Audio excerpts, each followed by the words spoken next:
Միեդը որոշում է կայացրել, որ խախտվել է մարդու կյանքի իրավունքը, այսինքն մարդու ամենաառաջնային իրավունքը, անկախտելի մարդուց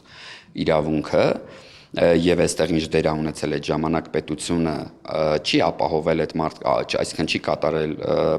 այն ամբողջ գործողությունները, որը պետք է այդ մարդկանց կյանքը պահպանելու համար եւ բացի դրանից համաչափ ուժի կիրառման կասկածնա, այսինքն կասկածը չի, այլ արդեն որոշումով հիմնավորումն է, որ ուժն էլ անհամաչափ եղել, կազմակերպումն էլ է սխալ եղել, փաստ 1, այսինքն առաջի մասով կասկածի ոչ թե կասկածի տակադրվել, այլ հիմնավորվել է արդեն, որ այդ ժամանակ պետությունը, իդեմս այդ ժամանակ գործող կառավարության ճիշտ գործողություններ չպլանավորելով եւ անցնելով համաչափ ուժի սահմանը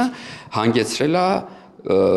մի քանի անձանց մահվան։ Այս մեկ այն ինչ որ մենք պնդում ենք այսքան ժամանակ եւ երկրորդը անդրադարձել է արդեն գործի բացահայտմանը, որտեղ շատ կարեւոր է, որ ասում է խախտվել է թափանցիկությունը եւ չի տրամադրվել անհրաժեշտ տվյալները ամբողջությամբ։ Սա ինչ է մեր լեզվով ասած, որ կոծկվել է իրականում այդ գործը։ Այսինքն այս երկուսը եթե կոնսպեկտում ենք, ստացվում է, որ այս մարդիկ սկզբից իրենց պատճառով եղել են զոհեր եւ հետո փորձել են կոծկել այս գործը։ Միեդի որոշում, եթե այտենց մեր ժողովրդական լեզվով ասենք, սրա մասին է ընդամենը։